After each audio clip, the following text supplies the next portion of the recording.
into it anyway. So what we're looking to do with this is play a very small creature and then put a bunch of enchantments on it. Make it huge, make it lifelink, make it trample, make it whatever, and just have one big huge beater. So the one that the deck is named after is Slippery Bogle. It's one hybrid Simic mana for a 1/1 beast, and it has hexproof. So the reason why we're okay with putting a load of enchantments onto, or auras onto a Bogle, is because hexproof means that they can't be targeted by removal. Oh, Spill, thank you very much for the sub, all the way from the couch over here, all the way from the couch. And so what we're looking to do is stick a bunch of stuff on here onto either Slippery Bogle, Glade Cover Scout, which is the same thing except it's only green, but in this deck that doesn't matter at all. And then we've also got Solana Ledgewalker, which is 1 and a green for a 1/1 elf rogue with hexproof, but it can't be blocked except by creatures with flying, which is weird. It's like slightly better flying because reach can't block it. It's very bizarre. It's very bizarre, but it works. So we have 12 of these. So what we need to do is we need to have one of these in our opening hand, because if we don't, well, basically our deck doesn't do anything. It doesn't do anything at all. So we have to kind of just hope that we get there, you know? So the idea with this deck is it's very heavily based green in Bogles. However, we splash a lot. We actually technically splash all 5 colors in this deck. And in order to do so with such a forest heavy mana base, is we use things like Abundant Growth. 1 green mana to enchant a land, and when it enters the battlefield, you draw a card. So this is fantastic because it is an enchantment of itself, which is relevant to the number of enchantments that may be on the battlefield. It replaces itself, and you also get to then tap that land for mana of any color. Similarly, we have Utopia Sprawl as well. It doesn't draw us a land and can only enchant a forest, but thankfully we have a lot of forests. And whenever it's tapped for mana, the land, the forest, it adds 1 additional color of the chosen type. So if we play Utopia Sprawl and say white, then whenever we tap the forest for green, it'll also add a white. And then we have 3 Unbridled Growth as well. This is the weakest one of the entire deck. It's 1 green to enchant land, tap to add a mana of any color, and we can sacrifice it to draw a card. So it's not on ETB. But if we need to find that extra little bit of gas, then we can sack it to try and find it. So these are here for a reason, apart from being able to like help us fix our mana and that kind of stuff, but they also count towards our enchantment count. And the reason that we care about that is for 2 cards. One is Ethereal Armor, 1 white to enchant creature. It gets +1/+1 for each enchantment you control and has first strike. So basically stick a couple of the Utopia Sprawls and Bridal Growths out, and then if you put an Ethereal Armor out, suddenly it's giving +3/+3, +4/+4, +5/+5, that kind of thing. And we also have Ancestral Mask, which is insane. It's absolutely insane. It counts all enchantments on the battlefield. So unlike Ethereal Armor, it counts all enchantments on the battlefield. So if your opponent has enchantments, it counts those too. It doesn't give first strike, but instead of giving +1/+1 for each of them, it gives +2/+2. You might notice from Historic in Arena as well, because it has been launched in the Historic Anthology 2, I want to say it was. Anthology 2, possibly? One of them. Anyway. And then on top of that, we have a couple of other enchantments to help our creature out, because just having hexproof and having no evasion or anything like that is not particularly good. So we have 4 Rancor, because Rancor is a stupid magic card. It's really dumb. So it gives +2/+0 and trample, and then whenever that creature is put into a graveyard from the battlefield, the enchanted creature, it returns to your hand. So it's almost like drawing a card, except the card is always Rancor. We have 2 Cartouche Solidarity as well. This is nice because in Pauper there are some Edict effects in black and 1 or 2 in white as well, where it forces us to sacrifice a creature and it doesn't target, which means that our big pants creature, our little Bogle with a lot of pants on, could just immediately die to something for 1 or 2 mana. So what this does is when it enters the battlefield, it gives your creature +1/+1 in first strike, but also makes a 1/1 white warrior creature token with vigilance. So if we really need to, we can put some enchantments on that, though it doesn't have hexproof, so it's not ideal. But as it creates another creature, it protects us from edict effects. We also have Armadillo Cloak, which this art is just fantastic. It's 1 green and white for an aura, and it gives +2/+2 and trample. And interestingly, it's not quite lifelink. It is whenever enchanted creature deals damage, you gain that much life. So if for whatever reason your creature had lifelink, the keyword lifelink, and you had an Armadillo Cloak on it, it would actually gain the life twice, because it's whenever it deals damage you gain that much life. However, lifelink is something separate but actually also means the same thing. It's weird. Hey, heal please, how's it going? Welcome along. And then finally, usually a lot of these Bogles decks tend to run Fling, but the list that I'd found runs Essence Harvest. So 2 and a black for a sorcery, and target player loses X life and you gain X life, where X is the greatest power among creatures you control. Now, there's a reason for using Essence Harvest over Fling. In fact, there are a few. First of all, it doesn't sacrifice the creature. Second of all, you gain life off of it. And then also, somewhat niche, but it doesn't get hit by an unkicked Prohibit, because Fling is 2 mana, so Prohibit will counter that. Essence Harvest doesn't. They have to kick to Prohibit. It's a bit fringe, but it is there, and it does count. And then also, it doesn't get hit by a Pyroblast, or Hydroblast, my mistake. So that's pretty relevant too. After that, we have a couple of things on the sideboard. So there are a couple of ways in which you can hose this deck, and it does so pretty effectively. What are some of the important ways? Well, first of all, you could blow up the enchantments. That's just, that'll happen. You know, people have instant speed like Disenchants, or again like this here in Lateral State, or whichever. We have Dispels to protect against those. Same to protect against Edict effects, like Diabolic Edict is instant speed. Unfortunately, Chainer's Edict is not, but we're just gonna have to deal with what we get.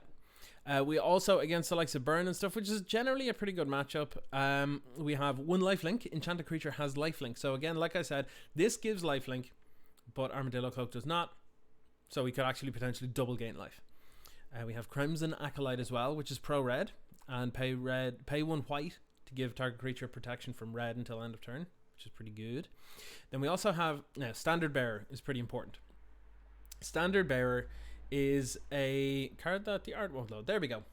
Standard Bearer, 1 and a white for a 1/1 human flag bearer, and when an opponent is choosing targets as part of casting a spell they control or activating an ability they control, that player must choose at least 1 flag bearer on the field if able. So this is very, very good against opposing Bogles decks, because if this is out, if our opponent, for example, has a flag bearer or a standard bearer out, we cannot target our creature with enchantments. We have to target theirs, which means that all of our cards are dead. This is also why we run in this deck Gut Shot and Electrickery. Electrickery also good against go wide strategies and stuff as well. And then we also have Viridian Longbow, which will do similar. We just tap our creature to do the point of damage to something as well, which is quite nice. Then we also have Natural State to blow up whatever we need to blow up, and Dispel to protect against stuff. Another Essence Harvest, again probably pretty good against like Burn style decks, aggressive decks like that. And that's pretty much it. That's how the deck is put together, how it works. In the mana base, we've got a single plains. We have a bunch of snow-covered forest. They don't have to be snow-covered. There's no real payoff in here. We have 3 Crumbling Vestige, which is an interesting one. Enters battlefield tapped, but when it enters the battlefield, you add 1 mana of any color, which is nice little fixing as well. And then finally, we've 1 Ash Barrens, which we can cycle to go and get our plains if we need to. And that's it. That's basically the entire deck. It's pretty straightforward. It's a pretty linear strategy. It's a pretty fun strategy, I'm not going to lie. But yeah, I think I'm going to go jump into a game, provided we can get a little game up here now. Oh, I see somebody there anyway. Yeah, seems like we're good to go. That art's really sweet, actually. I quite like it. So I hope everybody is doing well. Quarantining nicely. Is this the Dance with the Magic Pan stream? Yes, it is. It is. Welcome along, Doc Lobster. I'm tripping over my own words. So obviously, as you can see, this hand is utterly unplayable because there's no creature. Whoa, mulligan. There's a Ledge Walker, but no other land. However, we have a Utopia Sprawl, so maybe? I'm gonna keep this. I'm gonna pitch an Ancestral Mask, and let's just hope that we don't get like, I don't know, edicted on turn 2. We probably will. We probably will. Knowing my luck, because it's the first game of the stream, it's entirely likely that that we get hit with probably Duress on turn 1 and then a Chainer's Edict on turn 2. I'm gonna add white, and then pass a turn. All right. So Lee Sang, what are they on? Blue. Preordain implies Delver. Which I'm okay with. I think we can manage against Delver deck. They may have interaction with our enchantments, however. They might have stuff like things that will bounce non-land permanents and stuff, so.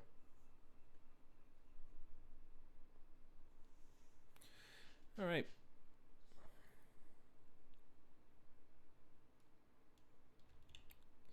And it's coming over to us. So what are we going to do? Well, we're going to play the Ledgewalker this turn, one way or another. So I'm going to do that now. Get this out. Ship the turn.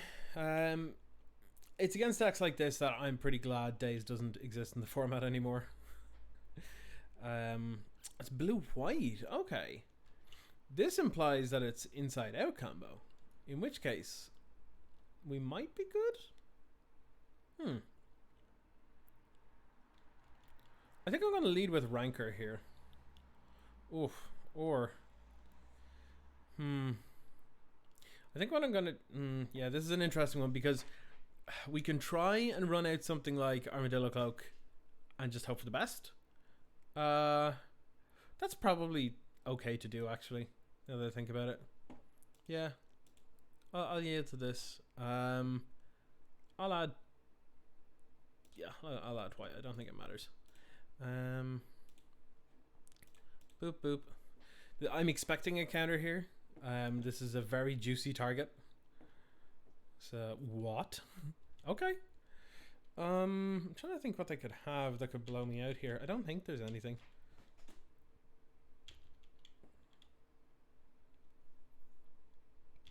Yep. Oh, I'm gonna have to yield to that. Again, forgetting that that's not lifelink. It's weird non-lifelink thing. Gain damage or deal damage, gain life, but not lifelink. They preordaining. This really feels to me like it's inside out combo because it feels like they're not doing much other than digging, and that normally implies that, I don't know, it could be, it might not be, we will see. Okay, I think here is a good place to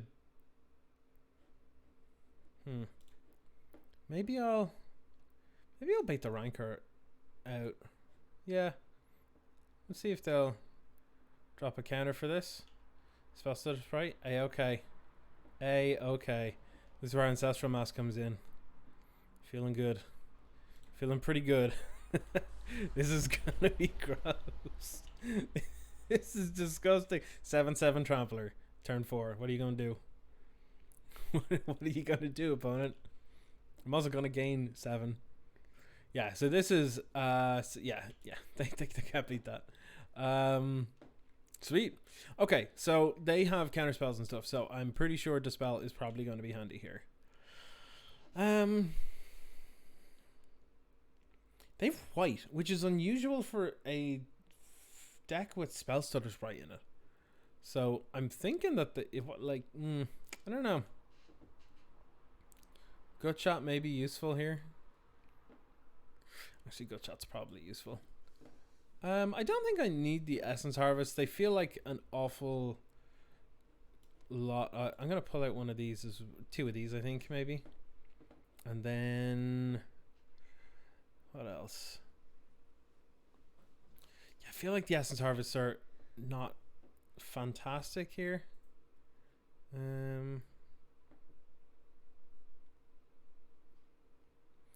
I think I'm going to drop an Ancestral Mask as well. The main reason is because I don't really want to be spending 3 mana on something against a deck that has Counterspell in it. They'll just be up-tempo all the time. As always, Spills is here. Hello. You can say hi to everybody. I think this is fine. I'm just trying to think, what could they have sideboard that could screw us? They could have Standard Bearer, that's why I'm bringing in Good Shot, but it'll also hit like a spell stutter sprite and blow with a counter spell, so...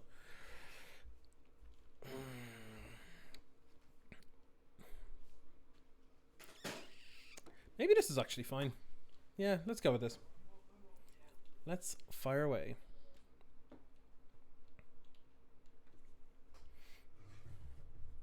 So how is everybody getting on? Oh, this is a weird hand. I mean, I think I keep because I can at least get the Bogle down, and then anything that we draw after this is good, but like, it's only because they have counter spells that I'm concerned about it. This is a you know what? I think this is a mulligan because yeah, this feels better. This feels better because we've got two threats. We have an Ancestral Mask, an Abundant Growth. Yeah, I think we just keep this and pitch the Ancestral. Keep, pitch Ancestral Mask. Yeah, I think that's as good as we can do. Thankfully, they won't be able to snag our Bogle with a spell. Not that I'm aware of, anyway. Whew. Turn 1, Brainstorm. Could this be like a weird... Could this be like that Cawblade? There's a deck that runs like Bone Splitters and uses like Brainstorms, but then also Squadron Hawk to help shuffle away stuff and gain card advantage that way. Weird deck. Okay, so instead of running with the Utopia Sprawl, I think I need to run with the Bogle now to get it down.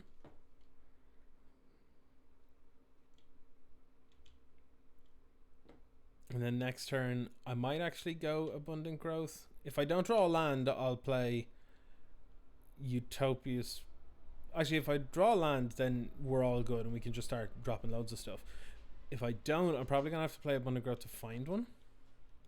That's double Brainstorm. That is weird. They might have Brainstorm locked themselves. If that's the case, I'm going to start spamming stuff onto the battlefield. Terramorphic Expanse is great for us because it means that they don't have interaction now. So the ideal thing that we can draw here is a land, because if we draw a land, I'll be able to play it, tap 1 to Utopia Sprawl, the other one tap to add Ledgewalker. No dice. Okay, so I think the best thing that we can do here is probably Abundant Growth, try and find a land. Oh, sorry. This. Enchant land. Draw card.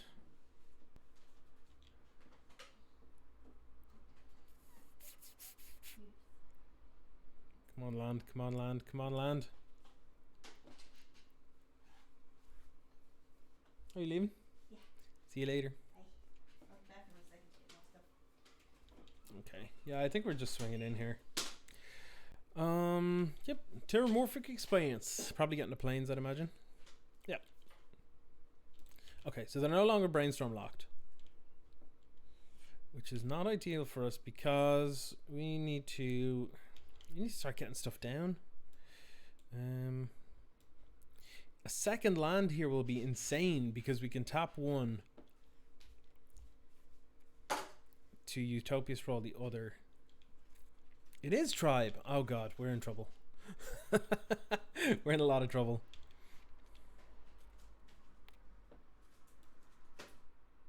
We're in an awful lot of trouble. We might just die this coming turn. I think I need to find this land.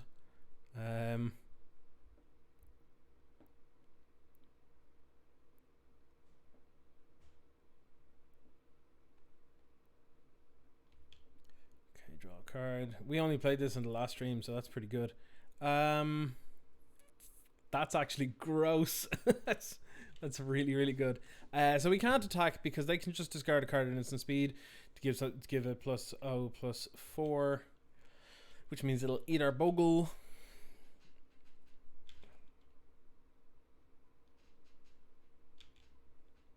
Okay, they're going to fetch away. They go get another plains.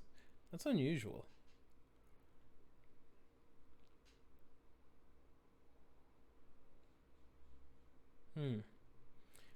Okay, so they have another one. That's not ideal.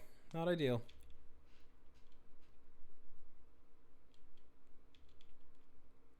I'm fine with taking a whole one if that's what they're doing here. Feels like they probably have more than that, but if they want to discard their entire hand and then I just gut shot it, that is very okay with me. Taking a whole one? Sweet. Land. Oh, it's a plains. Oh, okay. that doesn't help us right now. Does not help us right now. Okay. Utopia Sprawl this. I can add Wooburg right now. Oh. I think they're considering countering that. It's gonna be green. It's gonna be green here.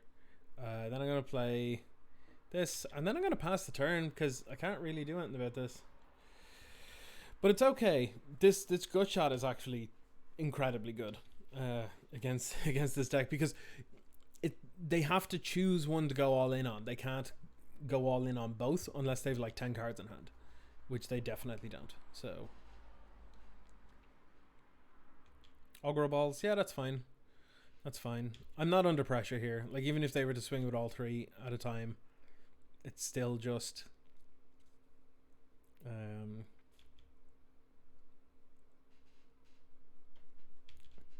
still just 3 a turn. So yeah, I'm not too concerned about this. It really sucks that the one plains that we have, I'm not convinced that plains needs to be there. And I'm also surprised the list that I found didn't run any colony gardens, which I found very strange as well. So that's actually a fantastic draw because now we can. How do we best do this? Tap this for green.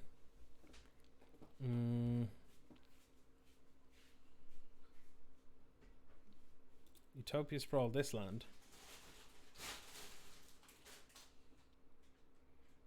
Let's add. It's just green again, I think. We tap this for green, so then we have 3. We have 4 mana available. I think I'll play Solana Ledgewalker. Paying this. I'll bait out a counter.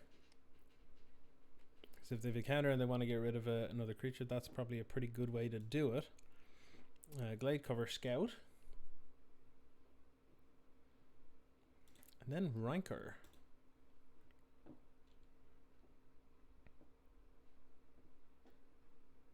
Okay, they have a counter for this, I think. Ephemerate. Oh, okay, they're going to try and find a counter spell. Sure. Ephemerate's a weird one to include, though. Sure thing, sure thing. Where they reveal. Prismatic Strands. That's really annoying. Prismatic Strands is like the one card you don't want to see. Circular Logic as well. Oh, yeah. Yep, that's pretty good. That's pretty good. I've got 3 1/1s on the ground. Oh, that's not good. That's not good. It's going to be hard for them to combo because, well, they've got 3 cards in hand. So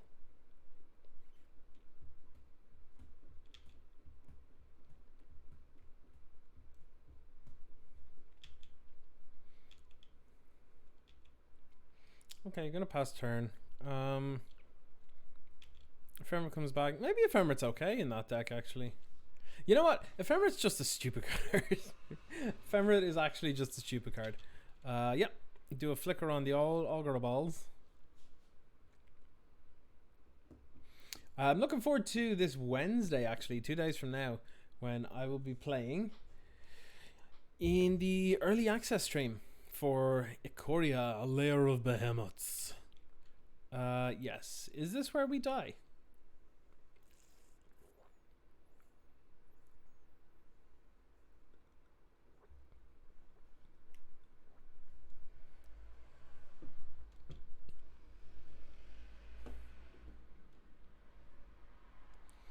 So if they attack with Tireless Tribe 1 and 2, we're in trouble. Or no, we're okay. But if, yeah, see, here's how we die now. Here's how we die. Because what they do is they have made it unblockable, so we can't block. They've actually guaranteed the win here. They've actually guaranteed the win here because they left the Tireless Tribe up so that if I have a gut shot to hit that, they discard a card to Tireless Tribe. Yep, so Prismatic Strands is in the bin. Oh, that was my opportunity to kill it. Actually, no, it wouldn't. Well, actually, yeah, no, I screwed up. Oh no, it still would have happened anyway. Yeah, sure. Okay. Oh, this is some sort of weird flicker version? What? This is a Zorius flicker tribe. This is so bizarre. I mean, yeah, I'm good shot you. They tap the Tireless Tribe. Prismatic Strands. Prevent damage from red. Happy days. Yep. I had to make them do it. So, yep. That is exactly it. Okay, so now that we know it's tribe, it does change things slightly. Okay. So let's go to sideboard. And now lifelink becomes way better now that we know about it.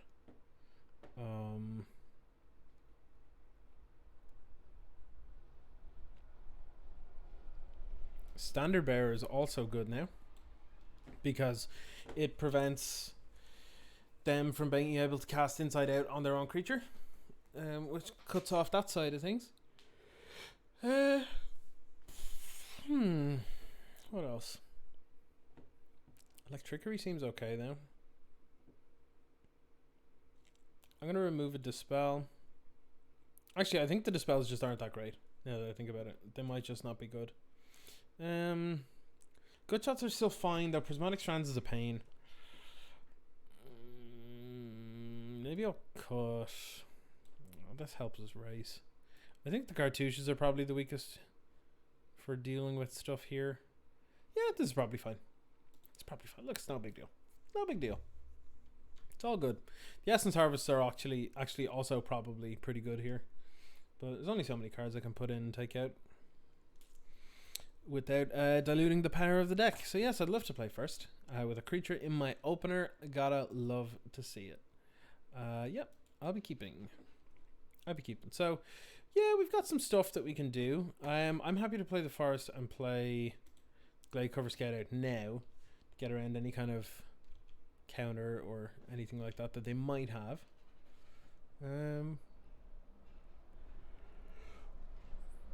Well, also this turn they'll be able to attack, which is nice. That's really good actually. So I'm going to Abundant Growth on this one. I'm going to tap this one. Okay, draw a card. Then I'm going to Ethereal Armor on this, adding white. And to my knowledge, they have nothing they can do to stop this. So now I got a 3/3 Hexproofer, which is quite nice. First strike Hexproof as well, might I add. And yeah, the next turn, hopefully, if we draw another land, or would it work with the Utopia Sprawl? No, it won't work with the Utopia Sprawl, but we should be able to ride this Glide Cover to victory, hopefully. They're going to Brainstorm and probably Cyclone Ashbarns away to clear the Brainstorm, I would imagine. I love the way that this is a Brainstorm format where Bogles is actually potentially playable. As much as it's not normally my style of deck, it's cool that it can exist. I enjoy the fact that it exists. Yeah, so this is going to be a big swing. It's going to be a big one. So they have to discard 2 cards in order to keep Tireless Tribe alive. And that's not going to be good because we're also going to gain 6 here, which means that they won't have enough cards to discard to kill us this turn. I believe. I could be wrong on that. I believe. Maybe. Evoke a Muldrifter. Sure. Yep. That's fine by me. They go to 7 cards in hand. They're probably going to swing for 1 because not much better they can do. They can't. They don't really want to block with Tribe. If they don't attack here and don't block, they're just throwing away an extra point of damage essentially.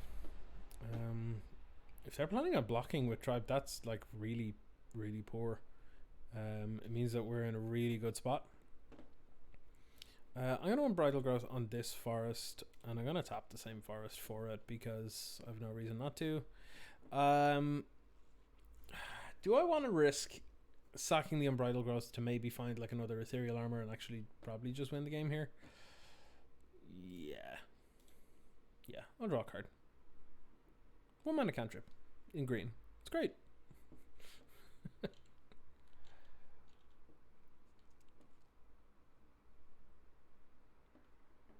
Utopia's Sprawl is fine. I'll put it on this one, I guess. And I'll tap for green. Let's select green, we'll say. We can tap this for green, green. We play Glade Cover and a Bogle. Go to combat. Not quite as big a Bogle as I'd like, but, you know, we can make do. Yield to this. The likelihood of our opponent actually coming back from this now is incredibly low. They need to have Inside Out in hand, and also how do they deal with this? In order to deal 33 damage, they need to be able to discard 8 cards. 4, 8, 12. 12, 24, 28, 32. That'd be 33 damage exactly. So if I just block with one thing here, then discarding all 8 cards ain't gonna do anything. So I'm pretty okay with that. Yeah, they're in blocks now, which is pretty okay for me.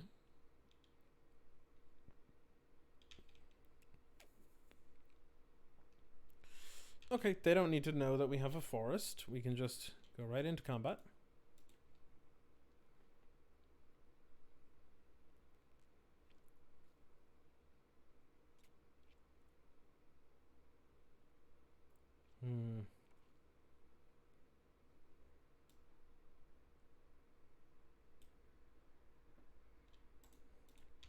We're going to swing it all, because if they decide to use the Tireless Tribe to block a Glade Cover, Scout or something. Aha, Prismatic Strands. Okay, sure.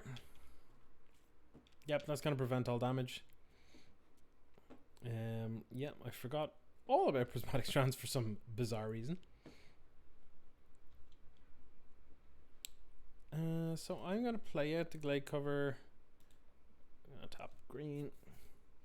And yeah, just ship it over.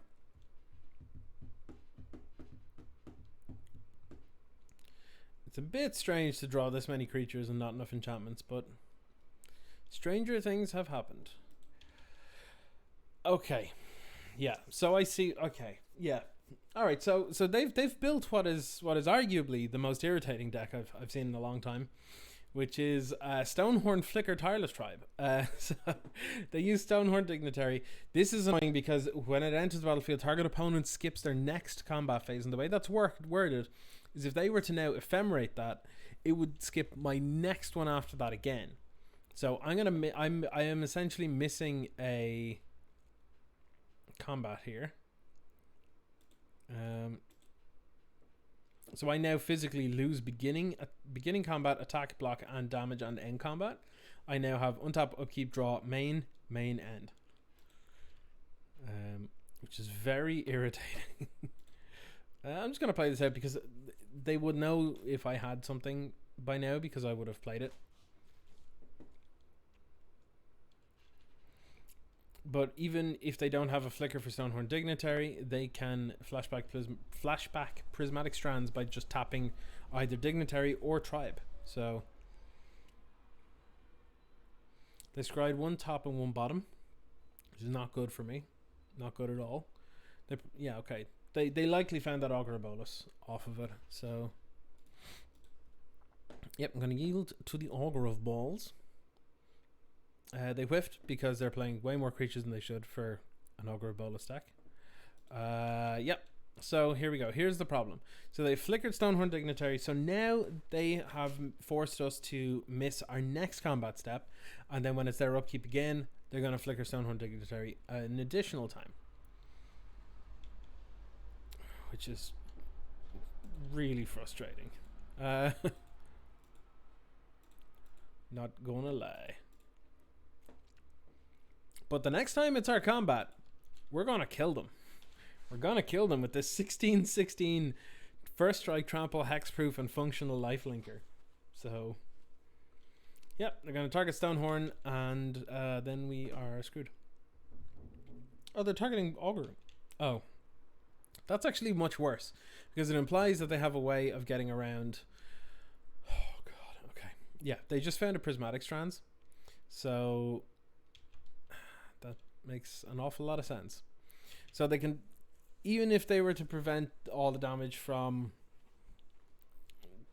using this Prismatic Strands here, even if we were to find a way around that, they now have also skipped our next combat phase.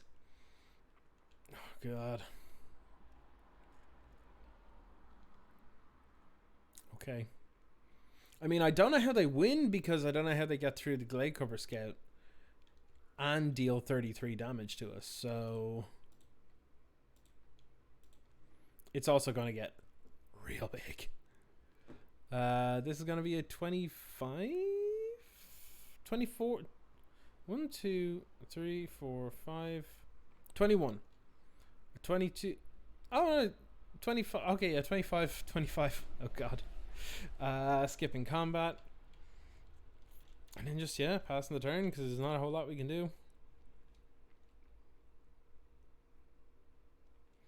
I've got this weird feeling that they have like an Archaeomancer or something in hand and they're going to play it, get back a Febrit, and then loop us out of combat for the rest of the game. At which point I think the spell might have actually been real good, but however.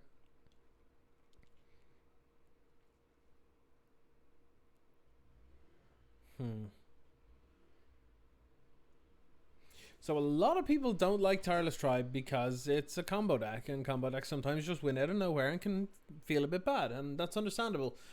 But everybody hates the Stonehorn Dignitary Flicker Locks. Are you kidding me? A third one? A third one? I'm so glad that Eerie Interlude is not a common. Flicker all three. Bring them back. Gross. It's real gross. So we're gonna miss this one for sure. So we're skipping combat. If they have another way to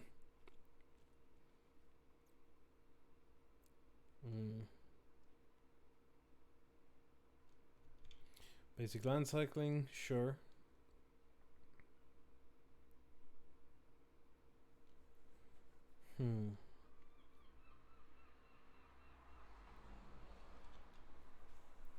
So I don't know how we get out of this because, well, like they've pretty much locked us out. Like if they show us an Ephemerate now, we're kind of just. It's weird because they have to show us a way in which they can actually win the game, and so far they have no real way of doing that. So yeah. So we're kind of priced into sitting here until they show us a win con. Otherwise, we absolutely 100% can still win. I'm gonna just start. Should I start suiting up something else instead? Screw it. Maybe not. So it's a 36/36 first strike hexproof. Trampler with functional lifelink. Let's get you in there. Force you to flashback that prismatic strands. Or just cast the one from your hand, actually. Yep. Flashback cast on prismatic strands is tap an untapped white creature you control. So, yep, we're gonna be in this for a bit.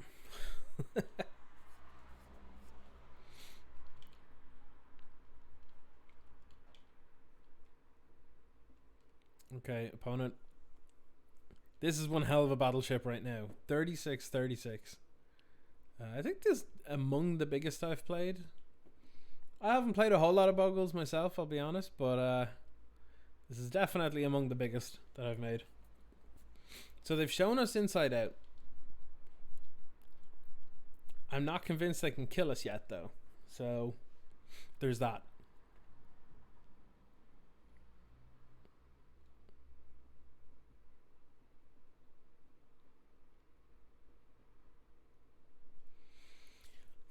What I found weird though is that they cycled Ash Barons and got a basic like a turn or two ago, but haven't played it.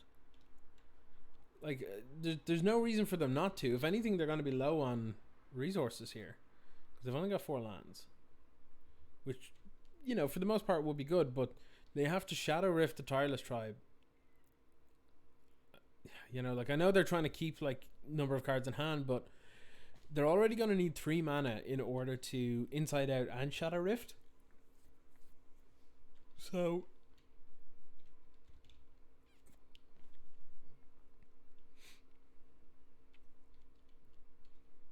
okay, so they're starting to see that, you know, we might actually have to do something about this here. So I'm going to use these to try and get some of these Stonehorn dignitaries off the battlefield. They might kill the Bogle first. They might just leave it as it is. Honestly, there's no real difference. But yep. They lose 1, I lose 1. I take 3 damage. They're trying to get me down low enough, but I don't think they can do it. Not with what they have available, unless they're just going to Ephemerate. If they have another one in hand, that's going to be absolutely backbreaking for us, because we essentially missed the next 2 combats, and they have another Prismatic Strands in hand that they can discard to Tireless Tribe to then tap something to flash it back.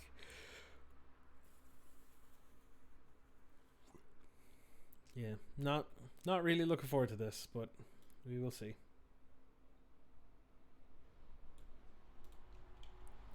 And so, sure thing. Yeah, I'll Utopia Sprawl this land here, and I'll tap this one for it. And I'll have this one tapped for red, I guess. Because this taps for Wooburg. That can tap for red, so I don't have to pay for Good Shot, I guess. I don't know. I don't think it really matters. But let's go with red. Why not? Confuse them a little bit. So now, yeah, we swing. They discard to Prismatic Strands to Tireless Tribe. Sure. So what we can do here, right, is with this on the stack, we can Gut Shot the Tireless Tribe, and that will force them to discard another card, which means that they can't possibly kill us on the crackback.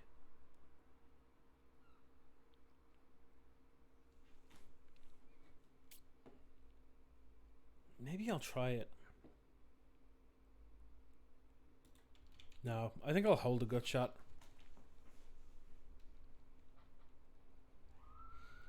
Yeah, I'll hold the Gut Shot. Now, flashback Prismatic Strands, that is A-okay.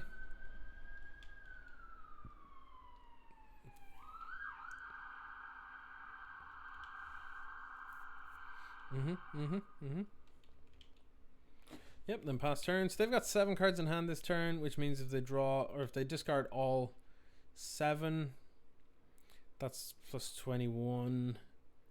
So They'll be attacking for...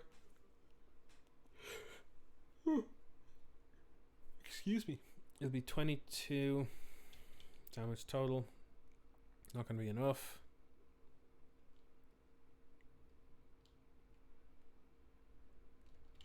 Inside out, sure. I don't think they can win here.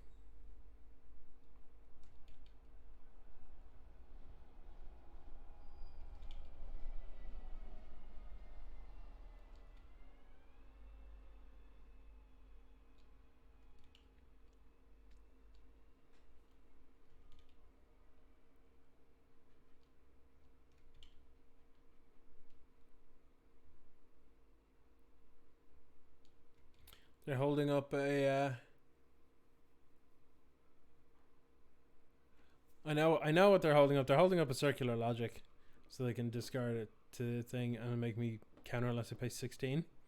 So I'm gonna go to blockers. So this is 25, 26, 27, 28. Wait, hold on. What did they discard?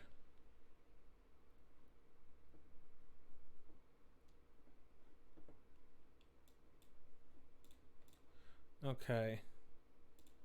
Wait. Yeah. Let's go on this is 25, 26, 27, 28.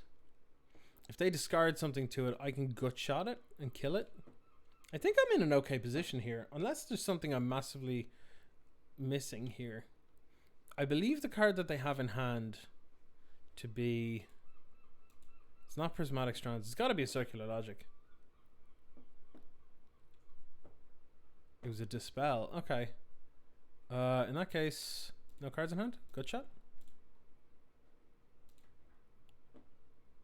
Get wrecked.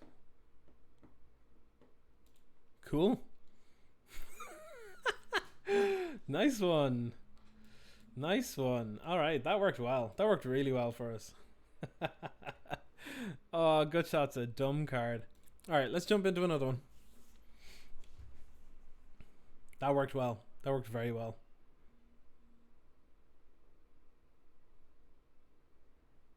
That was fun. Okay, so what is up next?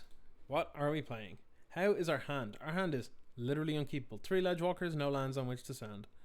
So, mull, please. This is pretty good, actually. This is pretty good because we've got double Bogle. Honestly, we could probably just keep one, and that's probably fine. Because the thing is, if we're against like mono black or something, we're gonna get edicted and we're gonna lose anyway. So I'm gonna keep and I'm gonna pitch a Bogle. If it happens, it happens. Bogle. Bogle. I'm just keeping an eye on the chat here in case they decide to be real salty, because I have no problem shaming people for being jerks online.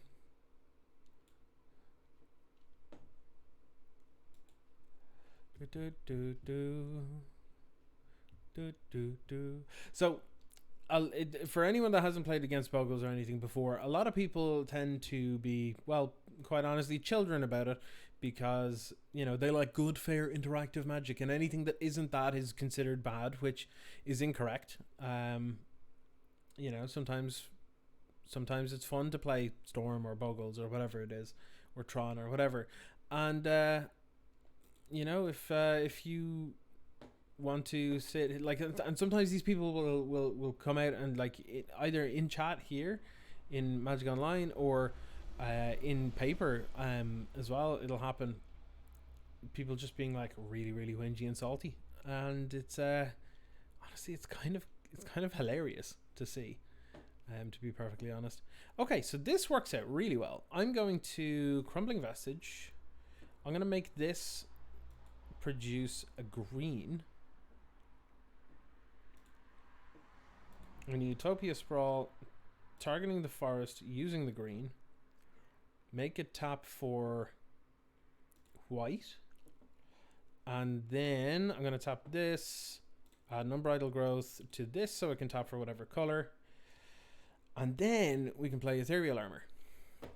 And that means we have a scary boy on turn 2. 4/4 first strike hexproofer. Doing well. Land's leaving. Welcome along, bud. Good to have you here, bud.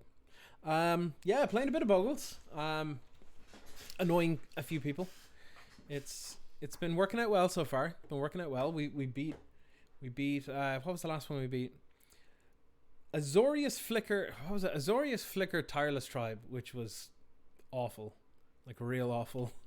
They basically just kept flickering Stonehorn Dignitaries to stop us from having combat, and then discarding Prismatic Strands to what's it called?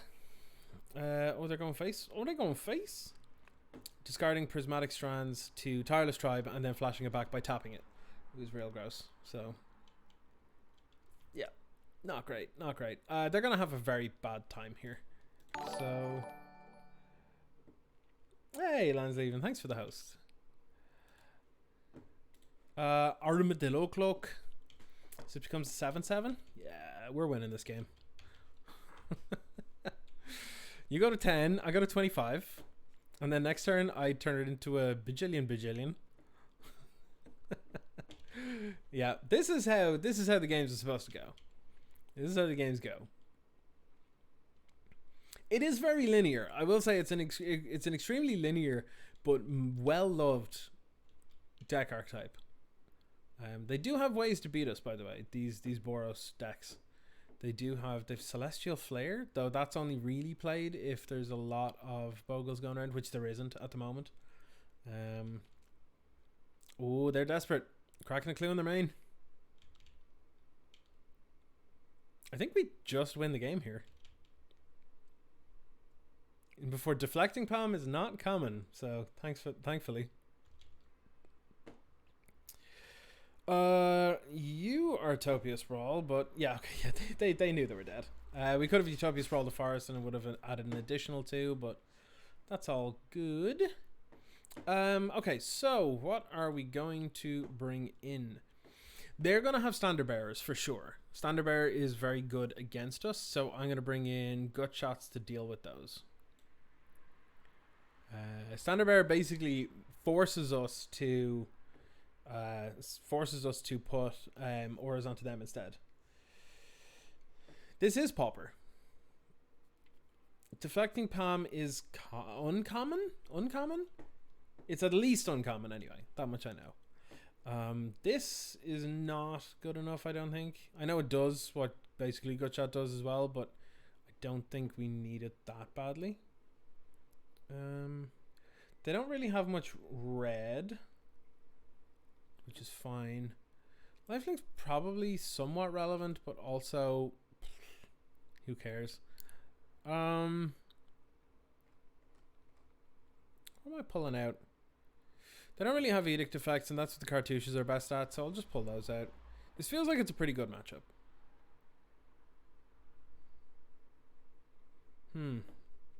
I might pull an Essence Harvest actually, and a single, where's it gone? Unbridled Growth.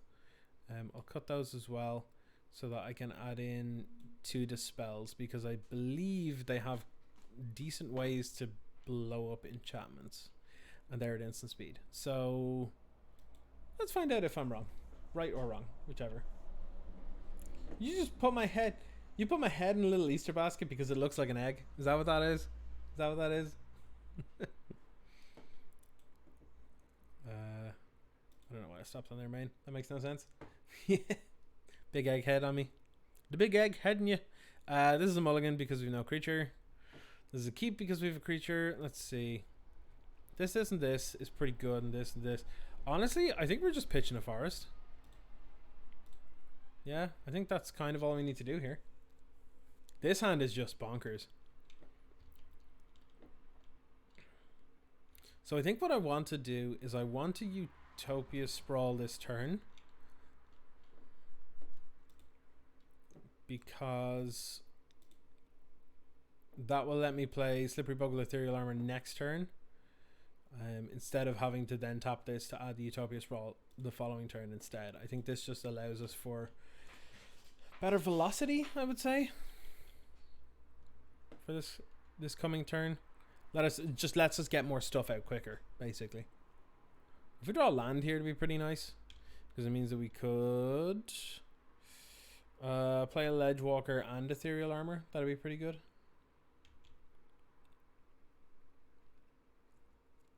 Gonna hit him with the bogle. Yep. Okay. I think opponent's pretty happy to not see a creature yet, but they're about to be let down, so that's kind of nice. Unfortunately, Utopia's Brawl is not ideal here. I'll pay this.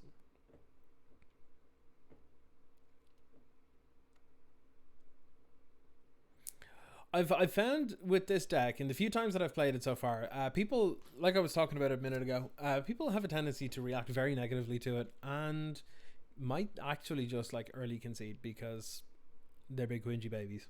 Because people are like that sometimes. Oh well. Oh well. I'm okay with that.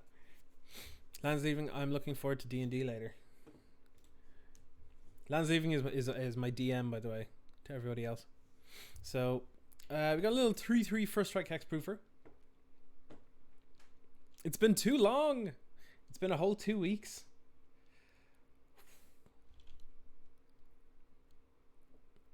Alright. Yeah, it's unfortunate.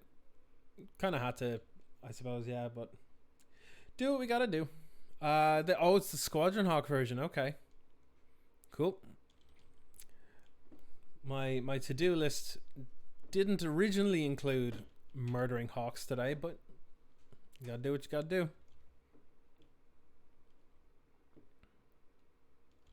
So, land. Yes! Yes!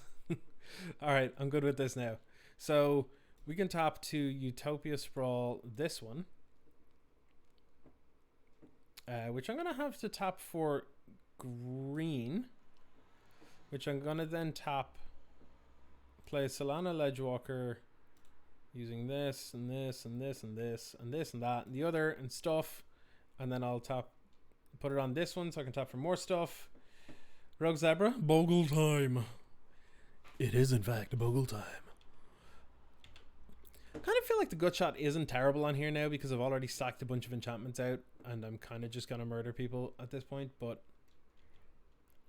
I don't think it's worth using it just yet in case they just go like, lol, standard bearer, deal with it. A great thing to draw now would be Armadillo Cloak. An even better thing, I think that's probably the best thing to draw in my deck right now is Armadillo Cloak. After that, it's probably Rancor. We need to be able to get the trample through, basically, because they just picked up a bunch of Squadron Hawks. I'm going to pass it over. How many did they pull up, actually? They only pulled up one. But that means every time they play one, they can just go get another one, so... Now, big problem here is if they have a core, whatever they're called, they're 3 mana with kicker, and it's ETB... deal or destroy target enchantment, I believe. Yeah, good shots out the side. Yeah, because they have standard bearers and we need to be able to kill them. And if they don't have standard bearers, well, then pulling cards out and replacing them with good shots is also fine because this feels like a really good matchup. So, yeah, this is okay. I'm okay with them throwing away their card advantage engine on my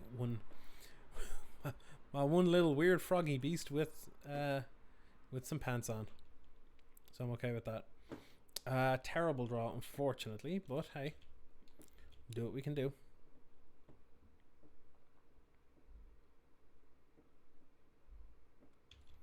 Okay, they're just taking 5. Sure. I kind of feel like I'm okay with tapping this, despite the fact that we're losing this mana and not holding it up, because sometimes you're better off just committing to something and not bluffing. But the thing is here, the Abundant Growth allows us to tap for the Dispel, and that's the important thing. So, let's see what we get here. We're going to get...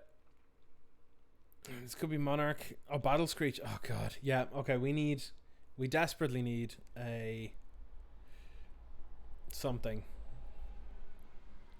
Desperately need something. If they flash back Battle Screech, yeah, that's still pretty good. Because I could definitely swing this turn.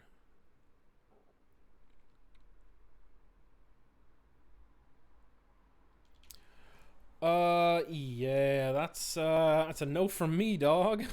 So Patrician Scorn is 4 mana instant, but if you cast another white spell this turn, you can pay 0 and destroy all enchantments. So if they have, the only way we could have gotten wrecked there is if they had a Pyroblast, and that is a fantastic draw. Thank you very much. I'm going to tap this for it. Yeah, I'm okay with losing that. Let's go. Get in.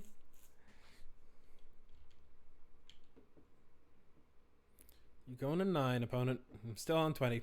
I'm pretty okay with this. Okay, so I think what they're gonna probably plan for here is they're probably gonna plan to like multiple block, but that's still no good because the first strike and trample is pretty gross for them to have to deal with. But another Squadron Hawk, sure. I hope they don't forget about the first strike because that will ruin them.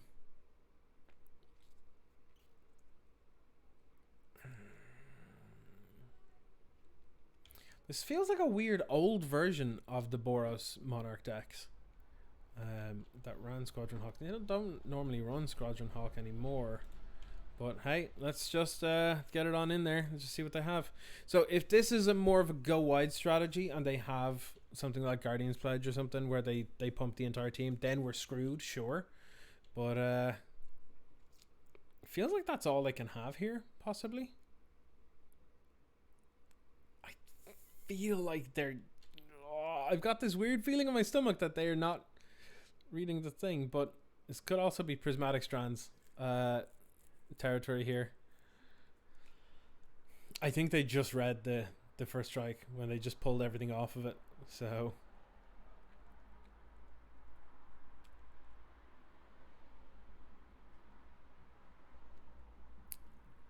okay.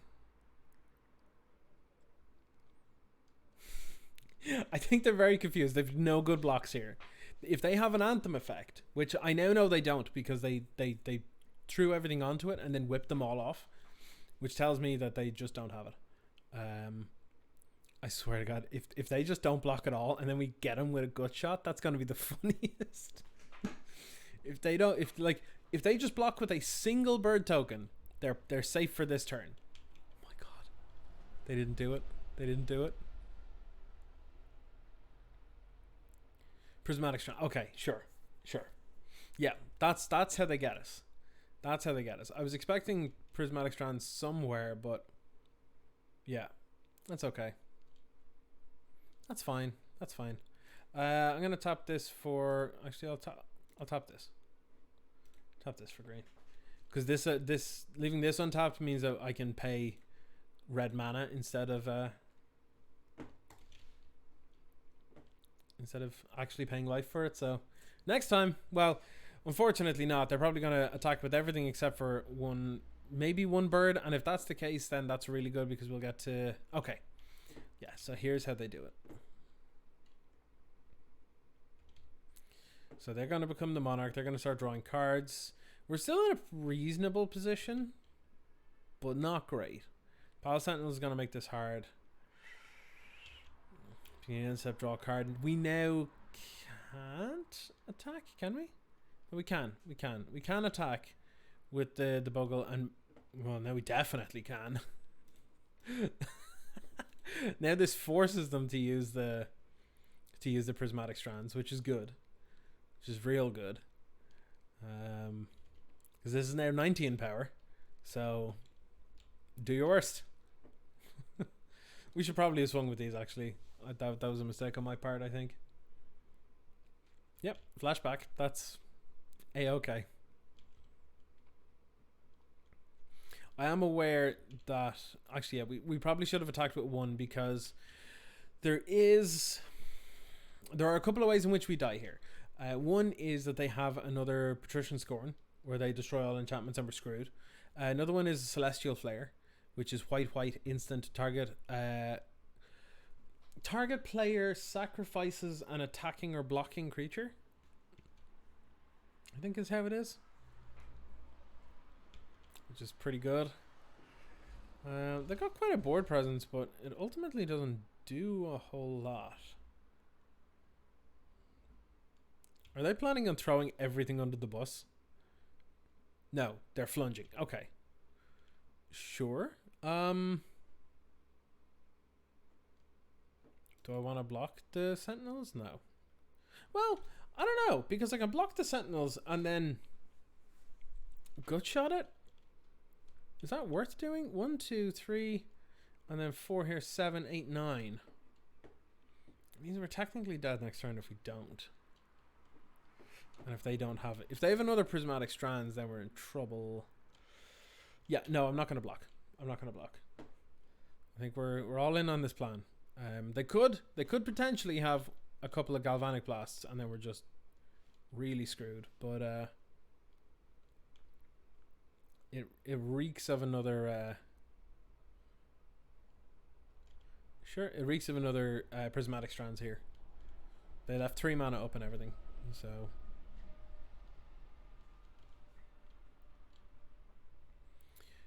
There's an awful lot of Prismatic Strands going around at the moment, so it does make this kind of thing very difficult to deal with. That's not ideal. Okay, let's get in. Force him to have it. Do you have it, opponent? Looks like you do. You do. Sure. Okay. That's fine. That's fine. That's fine. I think we're still alive, though. We're dead to like a Galvanic Blast this turn, but yeah.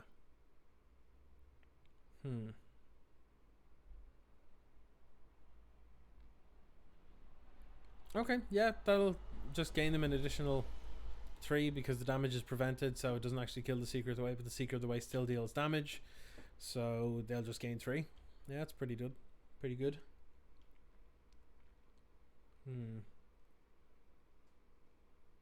I'll play out the forest. There's no point in not.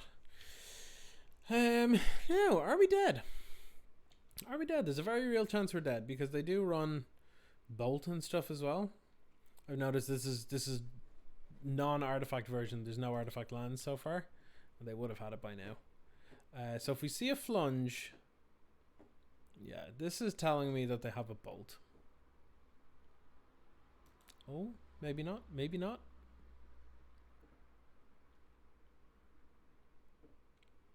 Okay, so 1, 2, 3, 7, 8, 9. If we leave this unblocked and they bolt, then we're dead. So the best thing we can do here is double block, I think. Right, because there's 1, 2, 3, and then 7, and then if they have a bolt, that puts us to 1. And then they flashback Prismatic Strands. We're kind of just dead anyway. But at least with this, it forces them to cast a spell out of their hand now in order to keep the Seeker alive, which we can then respond with a gut shot. But we'll see. We'll see how this goes.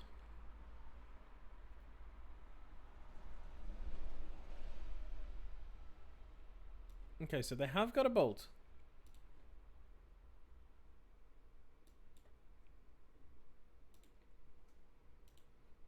Which means that paying the red for the gut shot's probably worth it.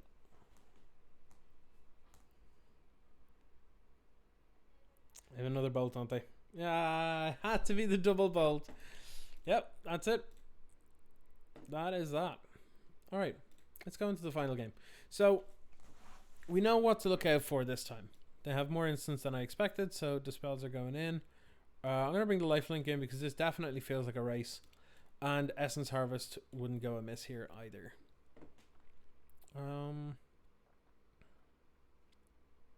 We don't need to give creatures pro red, so that's fine. Electrickery seems dumb. Like, real dumb. Maybe Viridian Longbow's good now.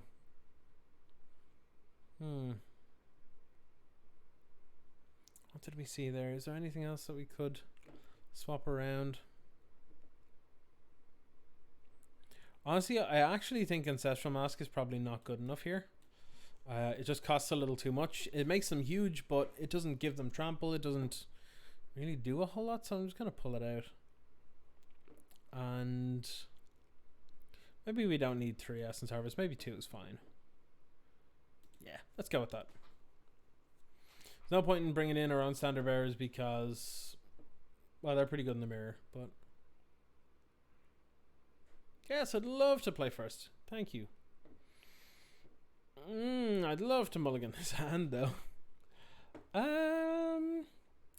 This is fine, but part of a problem that Bogles can have sometimes, which is they have what seems like all the pieces, but they don't really do much. So I'm gonna keep this. I'm gonna pitch the Crumbling Vestige because it's not really needed. Yep, that's fine. Start with the old Bogle. Okay.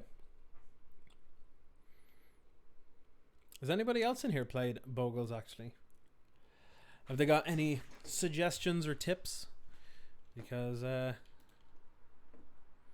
definitely not an expert on it, but at the same time it's fairly straightforward. Like, I know there's complexity to every deck, but like definitely feels like we could hang on. I think I'm gonna Forest first, Abundant Growth on this one, tapping this one to do so. So we have mana of any color in case we draw an Ethereal Armor. Got a Dispel. Is that worth holding up here? I don't think so. I'm gonna put this on here, tapping green. Then I get to draw another card.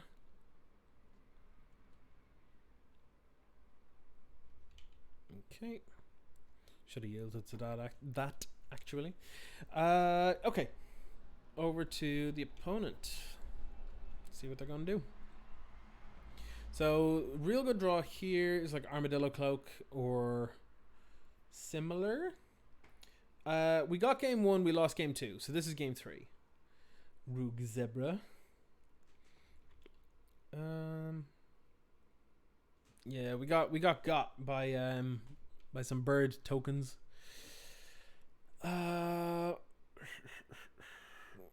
Yeah, so I think what I'm gonna do is I'm going to always yield. This is a bit of a bummer. We're gonna add green here. We're gonna Unbridled Growth this. And honestly, I think I'm gonna sacrifice this now to draw a card because that land's kind of pointless. Yeah. So not really drawing our payoffs here. Instead, we're drawing all of our enablers and our little protection sideboard pieces, which are nice, but that was yeah, Fatalist Looting. Okay, oh, it's the, yeah, of course, it's the bully version. Yeah, Boros Bully is graveyard based token, go wide, aggressive strategy. This is one of the most popular decks in Pauper at the moment. A lot of people like it because, well, Flashback is a fantastic mechanic. You get to play with Fatalist Looting. It is a mid-range / aggro deck. It's aggressively slanted mid-range deck. That's also a tokens deck that has like anthems like Rally the Peasants, and then also graveyard synergy like Flashing Back, Prismatic Strands, or Sacred Cat, or Fatalist Looting, or whatever you want. It's pretty sweet. Pretty sweet deck. We're going to lose to the Seeker of the Way. It's quite simply put. Please stop. Please stop with this. Please. There's only so much of this I can deal with. Utopia Sprawl on this. What color will I say? Blue?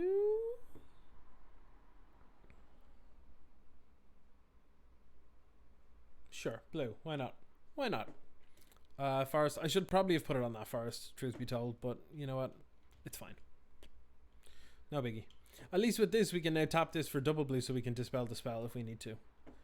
I'm not attacking with that. What am I doing? If I attacked with that, that would have been game.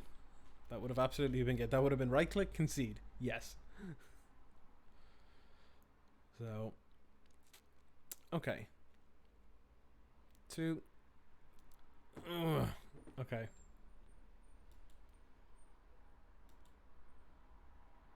Well, you know what? This is worth it because, well, we need to. Boop.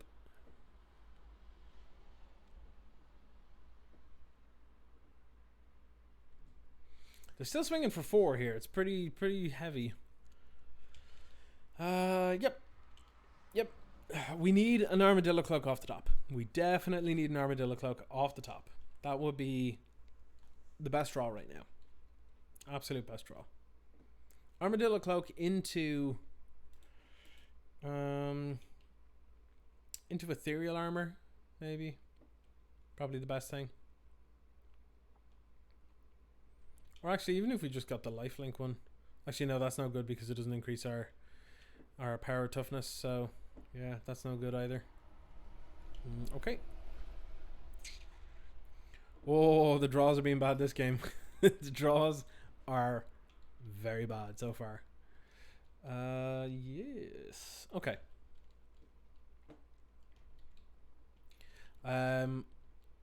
I also got the Final Fantasy VII remake there at the start of the weekend, and oh my god, is it good! Oh my god, it is so good. It is absolutely fantastic. I would put it as contender for Game of the Year. Lance Leaving was saying the same on his stream the other day. I definitely think it has potential for that. You're gonna bolt me? Yeah. This is how this deck wins. They just get real aggressive with a couple of small creatures and some bolts to the face. Another bolt. Wow. So what happens if I let this happen? Let's go to 9, 8, 7, 6, 5, 4, 3. Yeah, I'm not okay with that. I think I'm gonna have to dispel this bolt. It saves me 3 points of damage, which isn't great, but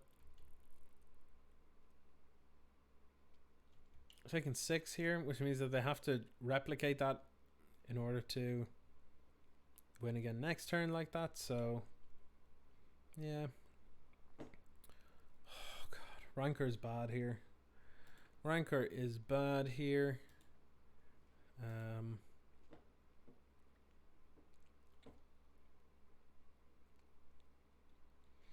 Yeah, I'm gonna have to hold back. I really need like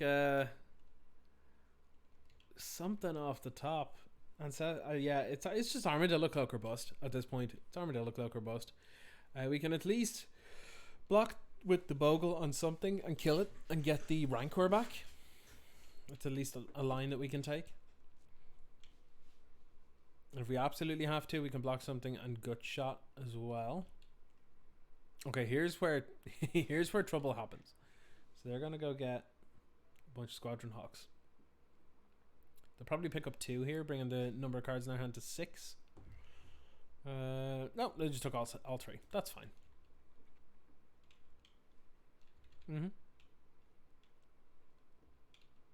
Yeah, we really got nowhere here.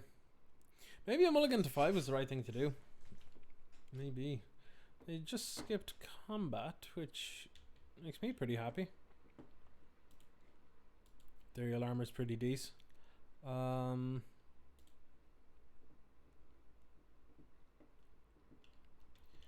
Yeah, you know what? Am I okay with holding back for a moment? Let's see. If I attack with this, and then they attack back and have another bolt, so that's 3, 4, 5, 6. Now then I'm dead. I'm dead to another bolt if I attack now. So I think I'm better off going like this just to deter them from attacking, to allow me to get probably only one more draw. But if it turns out to be either lifelink or Armadillo Cloak, then I'm back in the game. So it'll be exactsies if I attacked there and they had a bolt. So They could also just have a bunch of Firebolts in hand as well, because Firebolt is definitely a card that they run. I actually really like the Boros Bully deck because, well, one, you get to cast Faithless Looting, but two, you get to cast a bunch of stuff from the graveyard as well. There's just multiple lines that you can take with it. Like, you can start going huge with Seeker of the Way, or you can start flashing back Battle Screech and stuff, and then going with the Rally the Peasants and everything, or you can cast Firebolt and then later cast it back from the graveyard again, so you're never really out of gas. But it's a nice aggressive Boros deck, but it doesn't work on the core Skyfisher Prophetic Prism kind of thing, which is really sweet. Okay, so here's a huge problem. This is going to feign our next 2 attacks minimum, unless we draw our 3rd Dispel, and if we draw our 3rd Dispel here, we're probably losing the game. So yeah, not looking forward to this. It does beat a land. You're right, Rogue Zebra. It does beat a land. The Ethereal Armor, all right.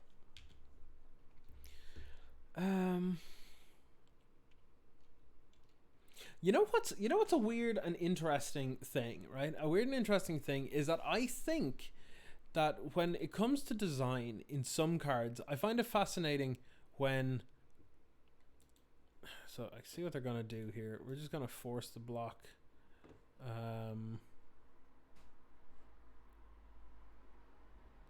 Let's see, 1, 2, 3. Yeah, if they have a bolt, I'm just dead here. What I find is really interesting about some card designs is I was thinking that the Horizon lands that were in Modern Horizons, like Horizon Canopy or all that kind of thing. Okay, cool, we lose. We are so dead. That they could actually be printed a common and probably be fine. Now that I was thinking about this the other day, and because all they do is they tap and hurt you, or you tap and pay 1 and draw a card, which is fine. We've definitely lost here now, by the way. I'm actually just going to let my opponent kill me, to be honest. First time catching live, but watching all the Pauper vids on YouTube. Some of the best Pauper content. That's great to hear. Thank you very much. I'm going to get your name wrong. Colbias Ticklebrush? Colbias Ticklebrush.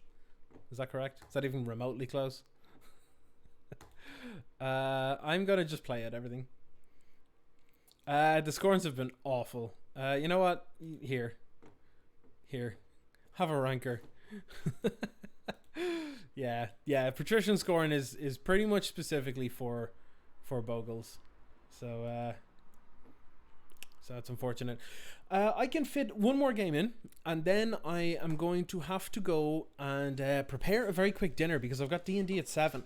For anybody that doesn't know, I'm living in Ireland, obviously, with the accent.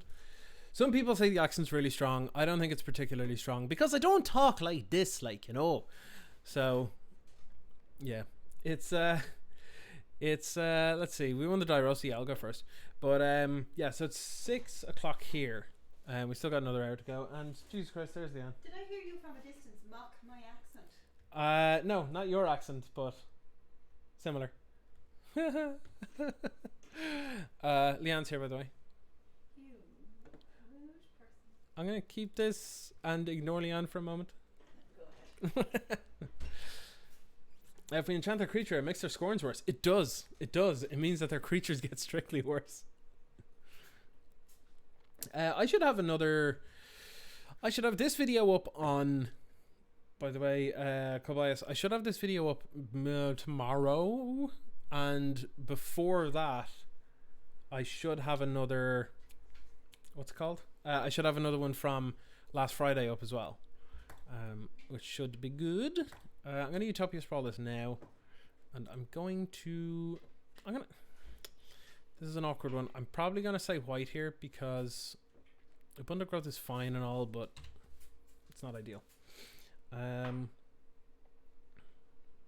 yeah, I'm going to really enjoy D&D. It's going to be a lot of fun. Oh, no. So, Quirion Ranger is likely to indicate one of two things. It's either Mono Green Stompy or Elves. If it's Mono Green Stompy, we're probably okay. If it's Elves, we might have a problem. Maybe. It depends. It really depends on what we get or what we draw.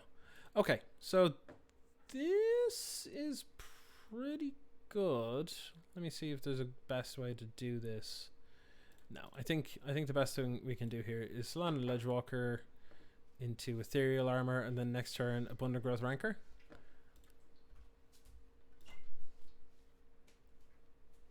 At least then it's a nice big attacker. So it'll also have Trample, which means that it'll be much better against elves. Okay, let's see what they got. So this week, by the way, LGC Bogdish, welcome along and thank you for the follow. Hope you enjoy. Yeah, so this is elves. So what's going to happen this week is it's going to be slightly different. Things are going to change up a little bit here over the next little while, but starting with Wednesday, because Wednesday I'm going to be doing the early access stream for Ikoria, Lair of Behemoths, and I'm going to be uploading a little bit of content for that. I think I'm going to play this. Sorry, in case anyone hasn't realized yet, I can't actually play and talk at the same time, not efficiently anyway. Okay, so I'm going to tap this and tap this. It's a total of 4 mana. I think I'm just going to Rancor and Ancestral Mask, and then say, how the hell do you deal with this? Yeah, combat. But yeah, so I'm gonna be taking part in the early access event on Wednesday. I should be able to put up the VOD from that afterwards, and then I will be going back to doing a little bit of pop content. And then what's going to happen is I'm going to be changing things up. I'm going to have one day of standard, I'm going to have one day of Pauper, and then I'm going to have one day of either Pioneer or Modern. So there's going to be a bit of variety. I'm going to aim to have one standard video for the next while, at least after it's been released, Ikoria has been released. Because I do play all of the formats. I haven't played standard for a while because honestly I've gotten sick of it, and I wouldn't be surprised if I got sick of it again soon, because this is still just ridiculous. I'm not saying it should be banned, it's a style of gameplay that I just don't enjoy myself. And just because I don't like something doesn't mean it should be banned. So okay, so we won that one by showing our hand to our opponent essentially and going, you can't beat this. Electricity is fantastic here. Viridian Longbow is also good. What do they have against Bogles? It's just life gain stuff, isn't it? I think it's just life gain stuff. It's probably fine. It's probably a good matchup actually. I'll take out the cartouches because they don't do enough, really. They're really, really good in black heavy metagames where the additional creature is really good to protect against edicts. But I think we're kind of good with that. I'm going to bring in the Dispels anyway, because I really feel like we're just going to lose to... What's that one? Gleeful Sabotage. Is that an instant? Let me double check that. Gleeful Sabotage.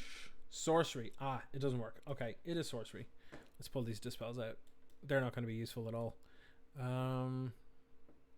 Yeah, there's not a whole lot we can do against that actually. Let's just run it back. Alright, so we're against elves going into game 2. I've probably not sideboarded correctly, or not sideboarded enough, or took out, or have not taken out the bad things, but you know what? It's fine. I'm one of the people that learns by doing, and that's exactly what I'm going to do.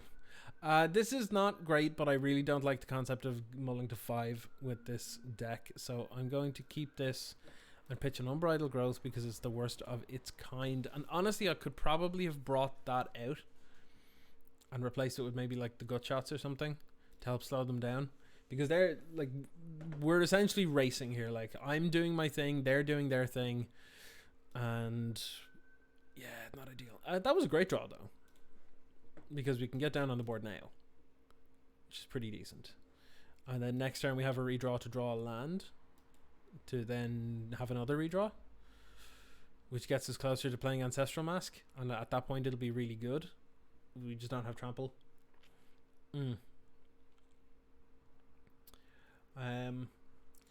just to point out, by the way, when it comes to the my videos that I put on YouTube of me playing on Magic Online here, I would like to get some thoughts and opinions or feedback and that kind of thing. Oh, we're in trouble. On what makes it good content, because to be perfectly honest, I'm like, it feels weird to just put content on. Like I'm just putting VODs up at the moment, and to have that considered as some of the best Pauper content feels kind of strange. Like, I know there's not a lot of Pauper content on YouTube at the moment, because a lot of people that were part of Pauper, like Jeff over in, what's it called? Name eludes me now. Used to watch it all the time. Possibly Pauper Playable. That one. I've forgotten. It's gone out of my head. But yeah, a lot of YouTubers, a lot of Pauper YouTubers just aren't really playing a whole lot or releasing much content. Which is what I'm trying to get around to, is if me just releasing VODs is some of the best Pauper content out there, that's actually really bad. It's bad sign for the format, I think. Actually, not for the format. It's a bad sign for the community is a bit small, or a bit in need of love, I think. But honestly, it's probably my favorite format, and it's why I've been playing it for weeks, and I'm not tired of it. Well, Whisher. Sure. Not liking where this is going. They should definitely have swung with a couple of creatures there, but... Oh no, maybe not. Sorry, the Elvish Visionary was summoning sick, so it's not ideal. Okay, so...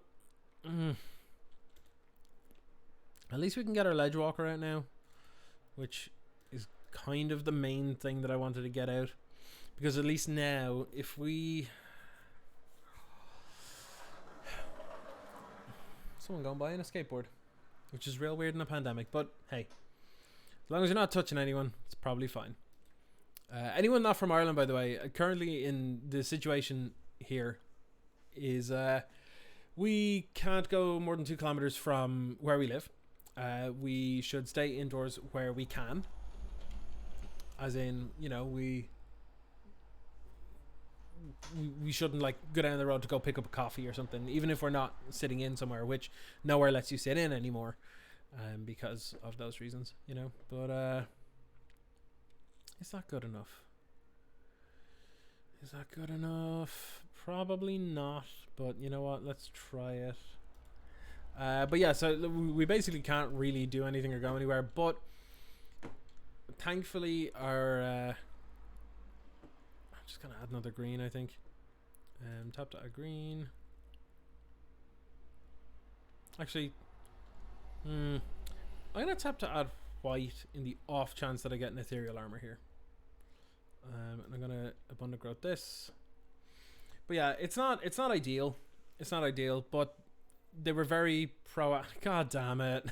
God damn it. Oh well. They were very proactive here with the way in which everything was dealt with.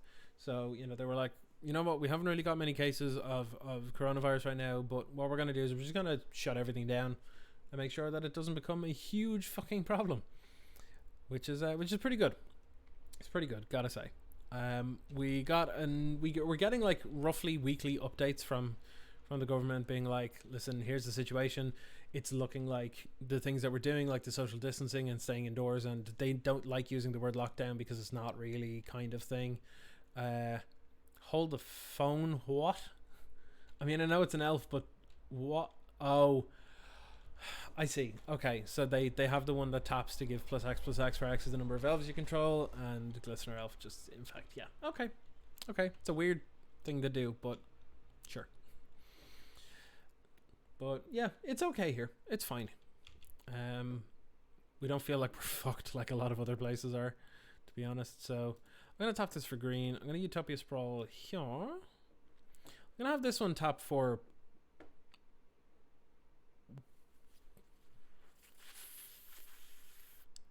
white, I guess. I don't think it really matters at this point. Let's Ancestral Mask up this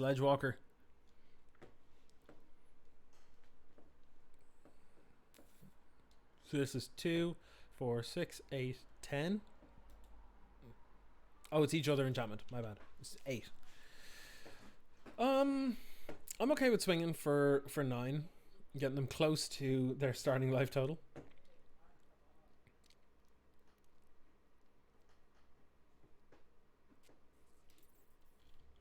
Okay. So how much mana have they got access to right now? 1, 2, 3, 4, 5, 6, 7, 8. They've got access to 8 mana.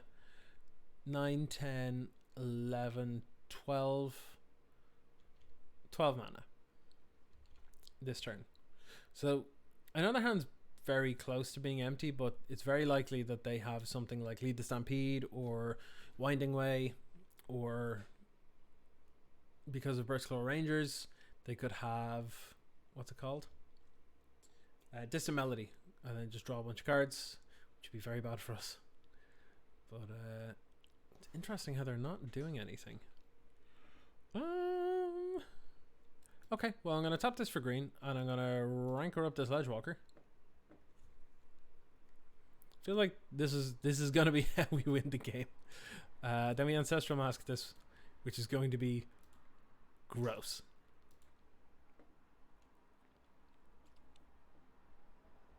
This is pretty scary. If they don't have some way to deal with artifacts or enchantments now, they're going to be in a lot of trouble. Just enchantments, but usually the green ones deal with both. Swing for 27. Yes. Yes, I'm good with this. I'm yet to see Essence Harvest be of any use, actually, yet. I don't think we necessarily need it in the build right now, but I'd imagine it's probably pretty popular in like more burn heavy metas. But we'll see. Get yourself in there, my little Ledgewalker. Little is subjective, but hey. What is it that they could have? Naturalize, sure. Okay, yep. So I only hit them for 13. Oh, don't tell me they have 2. You've got 2 naturalizes? Really? Okay, sure.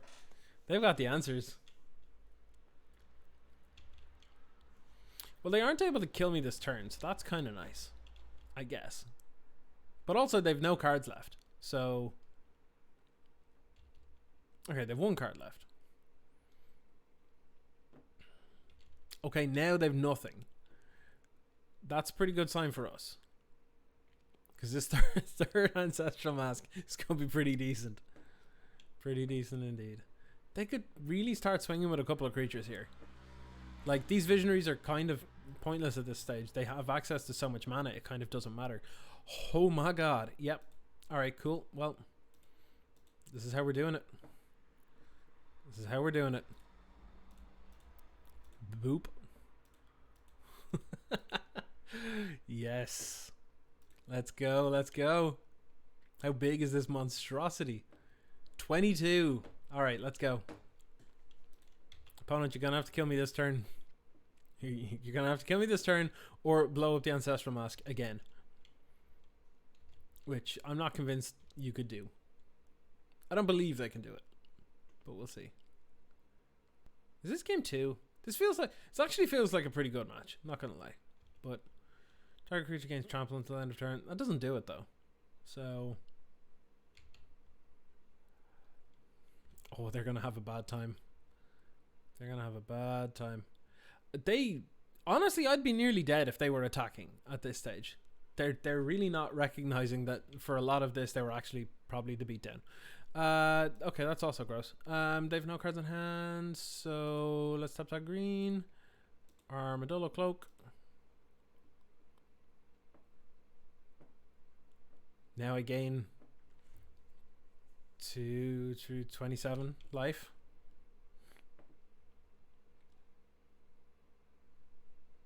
Yeah, that was pretty good. That was pretty good. I like it. So, what did I learn from this today? A couple of things. First of all, I don't think the Snow Covered Plains is needed if we're running 11 enchantment based ways to fix the mana. I really don't think the Plains is necessary, which would also mean that the Ash Barrens is unnecessary, which means that the mana base would actually just function overall a little bit better. I would say the Crumbling Vestiges, they worked out very well when they were useful. When they weren't useful, they kind of just sat there and we never used them again. But they did provide decent fixing for when we needed it, because the amount of fixing that we do need in this deck is incredibly small. So for example, like 1 ethereal armor or something. So, you know, getting that one bit out of it is pretty good, and that's kind of all we need it for.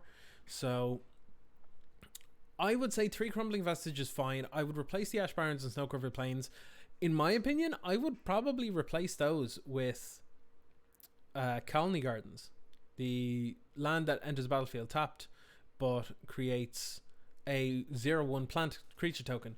That can be really, really good protection from edicts, and I would consider looking into adding a couple Sentinel's Eyes. I'm kind of surprised it wasn't in this list. Now, I did see a couple of other lists with it in it, but I thought this was the list that I kind of vibed with the most, that I was like, you know what, this looks pretty sweet. So is this good at the moment?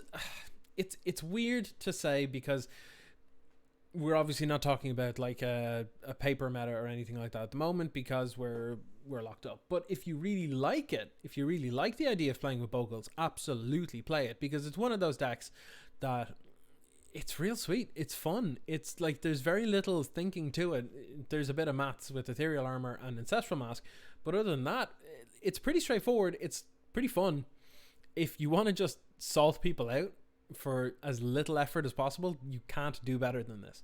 But there are problems with it, though. There are definite problems, and that is that it is insanely susceptible to getting like blown out by enchantment hate, like instant speed enchantment hate, like I did against Boros Bully there earlier on, or against the Stonehorn Flicker Tireless Tribe combo mid-range mashup deck. They were running prismatic strands and stuff, and this deck has a hard time dealing with prismatic strands because all of your creatures are green, which means that you just name green and then you can't do anything, you know. And also the fact that Tron can be quite popular means that the likes of the Stonehorn Dignitary and Flickering That Forever will basically hard lock you out of the game, because you need to win, generally speaking, by the combat step, or the combat phase. But Essence Harvest really does help with that, because if you can get this to resolve, if your creature's big enough, you'll just win. You know, so there are ways around it. There are definite ways around it, and you can absolutely... It's one of those decks where you can absolutely tech your sideboard really, really hard for specific matchups, and then just kind of skill your way through the rest of them. You know what I mean? So I would probably change a couple of things about the sideboard more than anything. I would probably add more ways to deal with small creatures and stuff. I would probably go up more gut shots and more electricaries, because the electricaries would have been absolutely backbreaking in multiple matches, particularly against Boros Bully, because it's one of the more popular decks right now, and nearly everything in the deck has 1 toughness. And the gut shots have been absolute blowouts across the board. So I would definitely go with more gut shots. The natural states, yeah, they've been fine. Viridian Longbow, I can see its use in the likes of Elves and Bully and stuff. Dispel was really good. I would probably consider a 4th Dispel and maybe 3rd and 4th Gut Shot. And then maybe replace the Crimson Acolytes maybe with the likes of like Lifelink or something like that. The Standard Bearers, I don't really know. I'm going to be honest, I don't really know where the Standard Bearers idea for this sideboard of this specifically is, other than the mirror, because it's really, really good against in the mirror. But other than that, I don't think it has much other great application in this, because it's while an opponent is choosing targets as part of a spell to control or activating an ability to control, so it's got to be something that your opponent's doing to their creature, because your creatures are hexproof, so you're not trying to take heat off your creatures. You already have that built in the form of hexproof. So I'm not sure Standard Bearer is needed here, to be perfectly honest, more than anything else. Now, if we were to go and have a look, I'm sure there's going to be a very different sideboard if we were to go and look at, say, Bogles right now on, say, MTG Goldfish, which is exactly what I'm bringing up as we speak, by the way. Here we go. Here's Naya Bogles. Let's take a look at this. So Naya Bogles, I'm going to zoom in just a tad. So coming in at a nice little 39 ticks in paper, or $39 in paper, or 42 ticks on Magic Online. This has one or two little differences. There's an Aura Gnarlid in here, which is a 3-mana 2/2, and creatures with power less than Aura Gnarlid's power can't block it, and it gets +1/+1 for each aura on the battlefield. So it's like a reverse Ethereal Armor. And there's a Helios Pilgrim, where you can search your battlefield or search your library for an aura card and put it into your hand. Now, I do think that one Helios Pilgrim in this deck would actually be really, really good. You can then include things like Cartouche's Strength, so you can go fight stuff. So I actually think I really like this list, actually, now that I look at it. It's got one Sentinel's Eyes. What's Soul's Fire again? Target creature you control in play deals damage equal to its power to target creature or player. Yeah, that's pretty good. Yeah, I would run this list. There's still Standard Bearer in the sideboard, though, which is weird. Very weird. But if we scroll down another little bit, there is also Bogles over here, which is closer in build to the one that we were looking at, because there's likes of Elfish Essence Harvest. And yeah, so we're seeing the one of Sentinel's Eyes here as well, so we can tutor it up with Helios Pilgrim and stuff. I actually quite like these lists.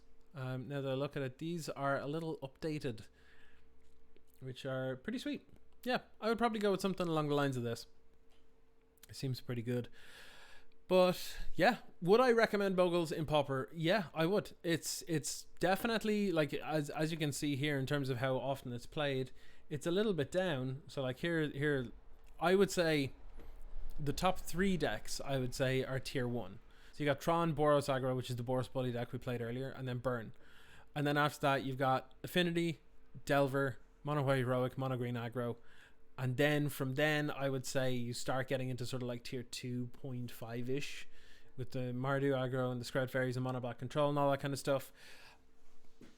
I mean, like, look, Elves and stuff is all the way down here. You know, Bogles isn't far off it either. Here's some of my favorite decks, like the Black White Pestilence decks and everything as well. So, like, Pauper is very similar to Modern, or at least what Modern used to be, which was, if you know your deck well and you know the metagame and you know what you're about and how to play against everything, you're going to do well, like, as long as you know your deck. Like, as long as you know it, then it's good. And that's kind of how Pauper feels for a lot of the time. If you know your deck really, really well, there are some matchups that you will just auto lose to, and that's the same as in Modern, you know.